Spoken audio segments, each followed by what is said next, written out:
don't even know 주문을 걸어 써버려 슈 Butterfly 처럼 난 네 맘을 boom 변한 건 싫어 see what I can do 네 앞에 서서 내 마음을 후 So what you do 들려가고 Assalamualaikum warahmatullahi wabarakatuh. Perkenalkan, nama saya Birul Langit dari semester 3C. Di sini saya akan mereview materi mengenai percobaan dari mata kuliah Hukum Pidana Lanjutan yang didoseni oleh Dr. Haji Heni Nuraini SHMH, juga asisten dosennya yaitu Dr. Muhammad Randi Aridayandi SHMH.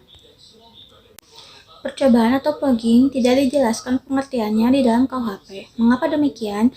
Dikarenakan KUHP hanya mengatur mengenai larangan juga keharusan, bukan menjelaskan mengenai pengertian.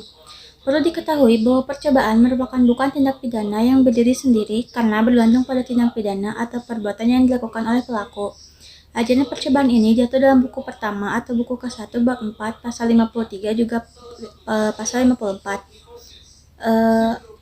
Di pasal 53 ini memiliki 4 ayat, diantaranya yang pertama, ayat pertama itu menjelaskan mencoba melakukan kejahatan dipidana.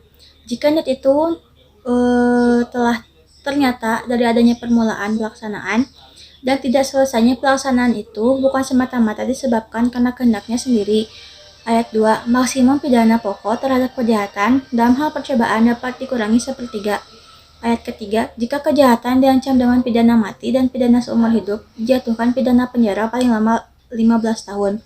Ayat keempat, pidana tambahan bagi percobaan adalah sama dengan kejahatan selesai.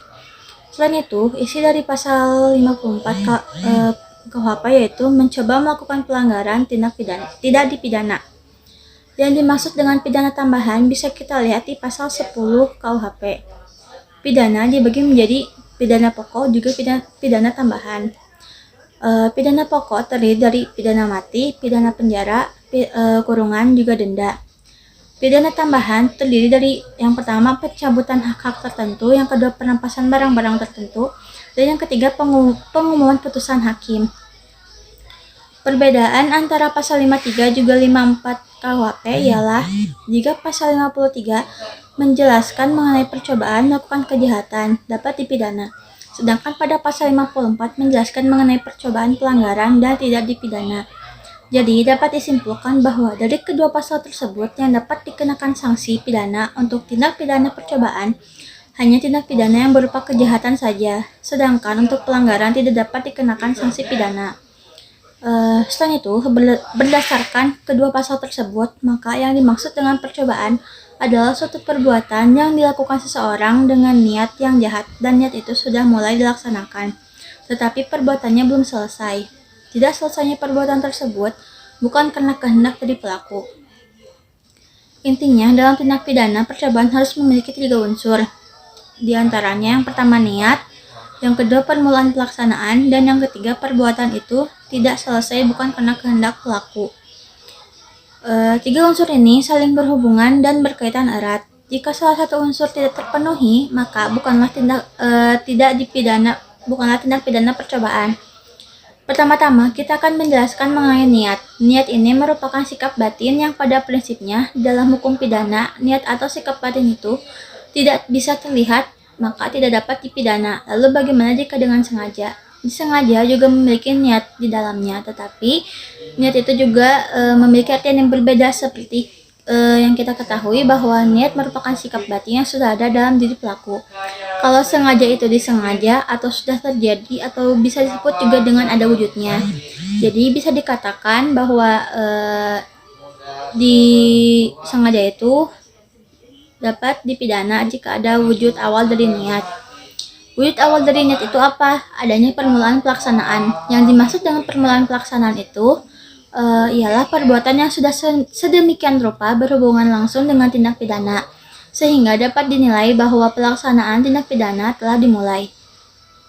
Lalu yang kedua ada pelaksanaan tidak selesai bukan karena kehendak sendiri. Contoh kasusnya kasus Ares Hogerad pada tahun 1934 mengenai pembakaran di Eindhoven, Belanda. Alasan mencantumkan unsur ketiga dalam pasal 53 KUHP itu yang pertama untuk menjamin agar orang yang mengundurkan diri secara sukarela dalam melakukan kejahatan tidak dipidana. Yang kedua, pertimbangan utilitas atau kemanfaatan yang diharapkan dapat menjadi usaha pencegahan atau preventif dengan adanya jaminan tidak dipidana. Maka orang yang telah mulai melakukan kejahatan diharapkan akan mengurungkan perbuatannya. Atas dasar itulah, pendapat yang mengatakan bahwa tindakan percobaan dapat dijadikan alasan penghapus pidana yang diformilkan, bisa dijadikan alasan pemaaf, dan juga bisa dijadikan sebagai alasan penghapus penuntutan.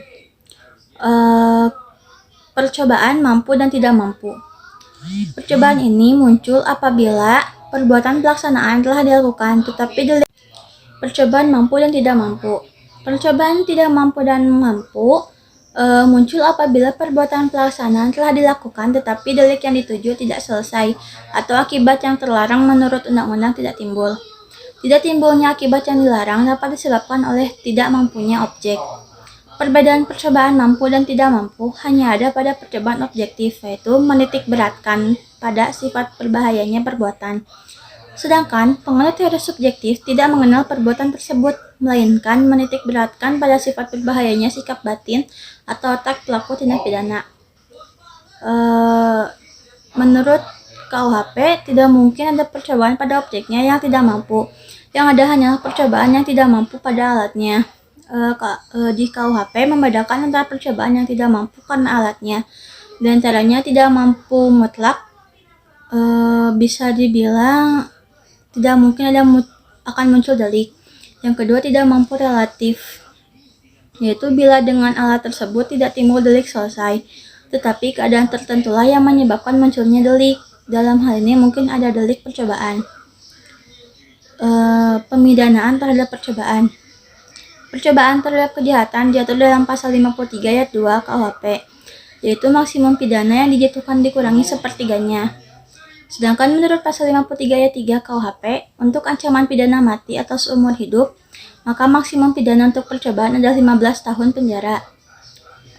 Adapun terhadap pelanggaran, menurut pasal 54 tidak dipidana.